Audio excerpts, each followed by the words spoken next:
नमस्कार. श्री स्वामी समर्थ. गुरुपौर्णिमा अगदी जवळ आली आहे. आपल्या गुरूंची कृपा मिळवण्याची, स्वामींच्या चरणी स्वतःला अर्पण करण्याचा हा सर्वात पवित्र काळ मानला जातो. आता प्रत्येकाच्या मनात एकच इच्छा असते की या गुरुपौर्णिमेला अशी कोणती सेवा करायची की स्वामी महाराज आपल्यावर प्रसन्न होतील आणि आपल्या घरावर त्यांची कृपा कायम राहील. पण बघा, प्रत्येकालाच मोठमोठी अनुष्ठानं, पारायणं किंवा अनेक तासांची सेवा करणं शक्य होत नाही. कोणाला नोकरी असते, कोणाला शेतीची कामं असतात, कुणी दिवसभर घरकामात व्यस्त असतं, तर कोणाला लहान मुलांमुळे वेळ मिळत नाही. पण म्हणून आपली सेवा आपल्याला थांबवायची नाही. म्हणून आज मी तुम्हाला अशी एक सेवा सांगणार आहे जी करायला खूप सोपी आहे, जास्त वेळ लागत नाही, पण अत्यंत प्रभावी मानली जाते. ही सेवा म्हणजे श्री स्वामी समर्थ तारक मंत्राचं अनुष्ठान.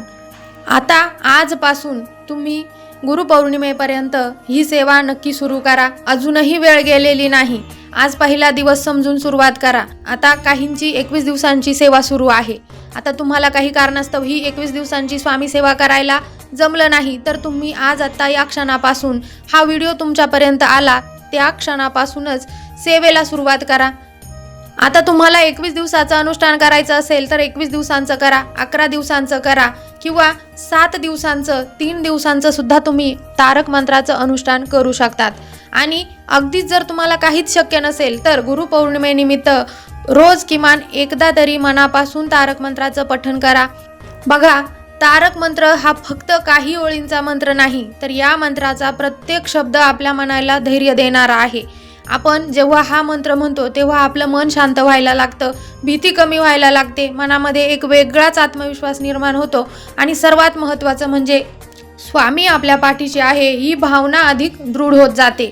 बघा, जर तुमच्या घरामध्ये सतत वादविवाद होत असतील, कारण नसताना तणाव निर्माण होत असेल, पैसा येत असूनही टिकत नसेल, घरातील एखादी व्यक्ती वारंवार आजारी पडत असेल, मुलांचं अभ्यासात लक्ष लागत नसेल, व्यवसायात अडथळे येत असतील किंवा काहीही कारण नसताना घरामध्ये जडपणा आणि नकारात्मक वातावरण जाणवत असेल, तर या गुरुपौर्णिमेनिमित्त ही सेवा तुम्ही नक्की सुरू करा.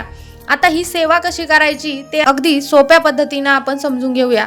तर बघा, तुम्ही तारक मंत्राच्या अनुष्ठानाची जी सेवा आहे ती कोणत्याही दिवशी सुरू करू शकता. अगदी तुमच्या मनात येईल त्या दिवसापासूनच सुरुवात करा, कारण सर्वच दिवस हे शुभ असतात. आता ज्या दिवशी तुम्हाला तारक मंत्राचं अनुष्ठान सुरू करायचं आहे त्या दिवशी सकाळी लवकर उठून आंघोळ करायची आहे, स्वच्छ कपडे घालायचे आहे, घराची स्वच्छता करा, घराच्या मुख्य दरवाजाच्या उंबरठ्याला हळदीचं लेपन करा, रांगोळी काढा आणि आपली जी दररोजची देवपूजा आहे ती करून घ्या. आता सर्वात महत्त्वाचं म्हणजे तारक मंत्राचं अनुष्ठान करण्यासाठी किंवा तारक मंत्राची सेवा करण्यासाठी स्वामी महाराजांची मूर्ती किंवा फोटो आपल्या देवघरामध्ये असणं खूप महत्त्वाचं आहे. आणि जर नसेलच तुमच्याकडं मूर्ती किंवा फोटो आणि तुमची मनापासून इच्छा असेल तारक मंत्राचं अनुष्ठान करायचं, तर तुम्ही एक वेळेस म्हणजे पहिल्या वेळेस फोटो किंवा मूर्ती नसताना तारक मंत्राचं अनुष्ठान करू शकता, काहीच हरकत नाही. शेवटी तुमच्या मनातील श्रद्धा आणि विश्वास महत्त्वाचा आहे. आता ही सेवा आपल्या देवघरासमोर बसूनच करायची आहे. जिथे स्वामी महाराजांची मूर्ती किंवा फोटो असेल त्यासमोर बसून आपल्याला ही सेवा करायची आहे. सेवेला बसताना आसन घेऊनच बसायचं आहे. सेवेला बसण्याच्या आधी एका तांब्याच्या ग्लासमध्ये किंवा एका तांब्यामध्ये आपल्याला पिण्याचं पाणी घ्यायचं आहे आणि एक प्लेट घ्यायची आहे आणि मगच आपल्याला सेवेला सुरुवात करायची आहे.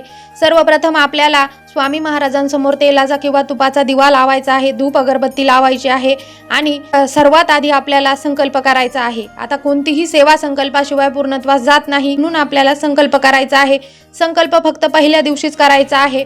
आता आपल्या उजव्या हातामध्ये थोडंसं पाणी घ्यायचं आहे, हळद, कुंकू, अक्षता आणि एक फूल घ्यायचं आहे आणि त्यानंतर आपल्याला स्वामी महाराजांच्या मूर्तीकडं किंवा फोटोकडं बघून मनामध्ये संकल्प करायचा आहे की हे श्री स्वामी समर्थ महाराज, तुमच्या कृपेने मी आजपासून गुरुपौर्णिमेपर्यंत तारक मंत्राच्या या अनुष्ठानाला सुरुवात करत आहे. माझ्या कुटुंबावर तुमची कृपा राहू दे, आमच्या सर्वांच्या जीवनात सुख, शांती, आरोग्य आणि सद्बुद्धी राहू दे. किंवा तुम्ही तुमची काही इच्छा पूर्ण व्हावी म्हणून जर हे अनुष्ठान करत असाल तर तुम्ही तसं संकल्पामध्ये सांगायचं आहे आणि सोबतच तुमचं नाव आणि गोत्र सुद्धा सांगायचं आहे. आता गोत्र माहीत नसलं तर कश्यप गोत्र सांगायचं आहे आणि मी या कारणासाठी हे तारक मंत्राचं अनुष्ठान गुरुपौर्णिमेपर्यंत करत आहे. मग तुम्ही किती दिवसांचं, 11 दिवसांचं, 21 दिवसांचं अनुष्ठान करत आहात ते सांगायचं आहे. आणि माझ्या सर्व इच्छा पूर्ण करा, माझ्या ज्या समस्या आहेत त्या दूर करा आणि ही सेवा माझ्याकडून तुम्ही निर्विघ्नपणे पूर्ण करून घ्या. या सेवेला मी तुमच्या चरणामध्ये अर्पण करत आहे असं म्हणून आपल्या हातातील पाणी ताम्हणामध्ये सोडून द्यायचं आहे. आणि यानंतर आपल्याला एकदा स्वामी स्तवन म्हणायचं आहे, एक माळ स्वामी नामाचा जप करायचा आहे आणि तारक मंत्राच्या अनुष्ठानाला आपल्याला सुरुवात करायची आहे.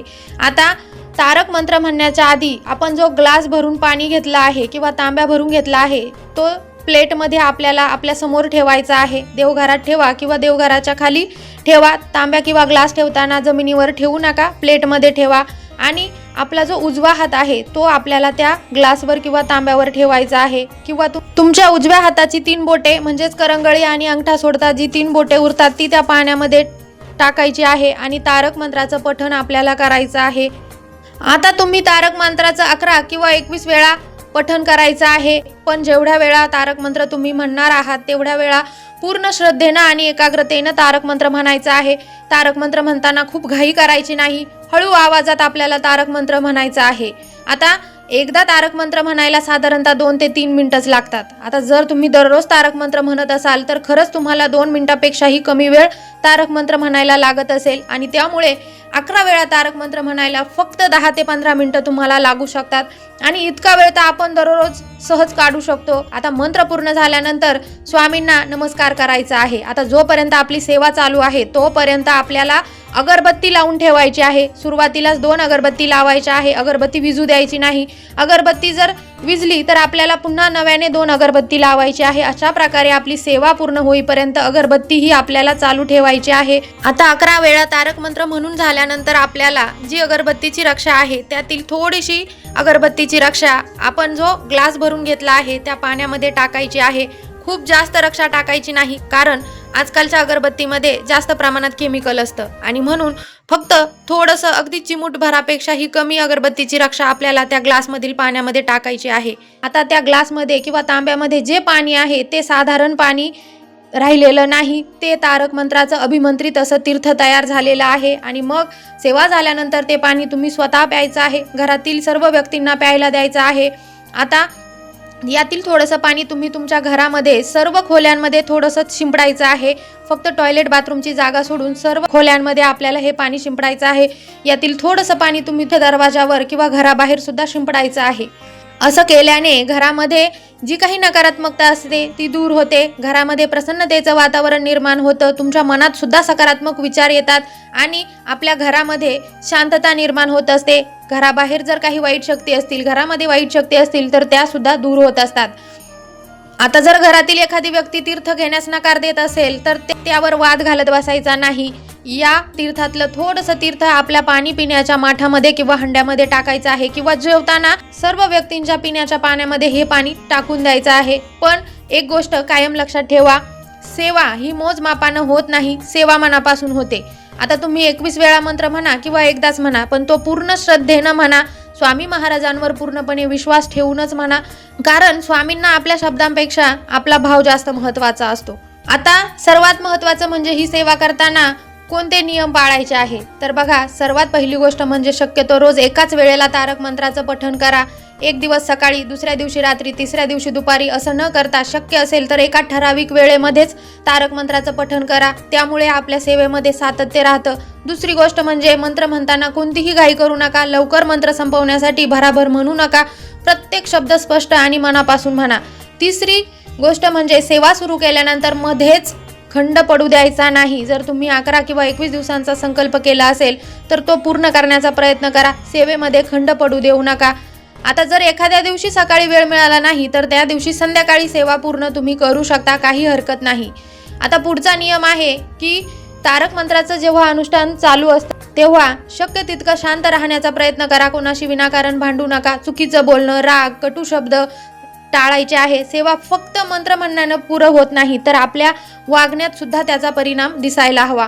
आता आणखी एक महत्त्वाची गोष्ट, तारक मंत्राचं अनुष्ठान तुम्ही एकटेच करू नका.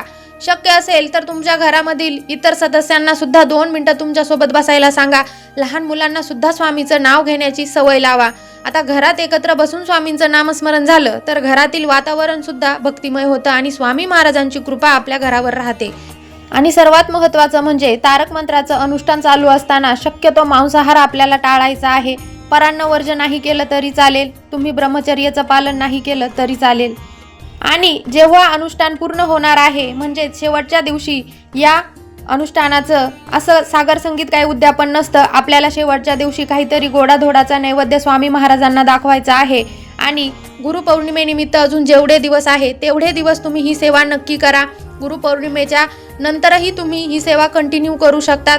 आता ही तारक मंत्राची सेवा केल्यानं आपल्या घरातील सर्व अडचणी दूर होत असतात. नवरा बायकोची भांडणं, मुलं ऐकत नसतील, मुलं अभ्यासात लक्ष देत नसेल किंवा संतान प्राप्तीच्या समस्या असेल, विवाहविषयक समस्या असेल, नोकरीविषयक समस्या असेल, आर्थिक समस्या असतील, घरामध्ये पैसा येतो पण तो खर्च होतो, घरामध्ये नकारात्मकता जाणवत असेल आणि दुसऱ्याच्या घरात गेल्यावर मात्र चांगलं वाटत असेल, सकारात्मकता जाणवत असेल, त्याचबरोबर घरातील व्यक्ती वारंवार आजारी पडत असतील, जगातील कोणत्याही समस्येवर रामबाण इलाज म्हणजे तारक मंत्राची सेवा तुम्ही सुद्धा या गुरुपौर्णिमेनिमित्त नक्कीच तारक मंत्राचं अनुष्ठान करून बघा. तुम्हाला जितकं शक्य होईल तितक्या वेळा तारक मंत्राचं अनुष्ठान करा त्यात किंवा तुम्ही दररोज सुद्धा तारक मंत्राचं अनुष्ठान करू शकतात. आता जर तुम्ही ही सेवा सुरू करणार असाल तर कमेंटमध्ये श्री स्वामी समर्थ लिहायला विसरू नका. आता या व्यतिरिक्त तुमच्या काही शंका असतील तर कमेंटमध्ये लिहून कळवा. व्हिडिओ आवडला असेल तर लाईक करा, जास्तीत जास्त स्वामी भक्तांपर्यंत शेअर करा आणि अशाच स्वामी सेवेची माहिती मिळवण्यासाठी आपल्या चॅनलला नक्की सबस्क्राईब करा. पुन्हा भेटू नवीन माहितीसोबत. तोपर्यंत धन्यवाद. श्री स्वामी समर्थ.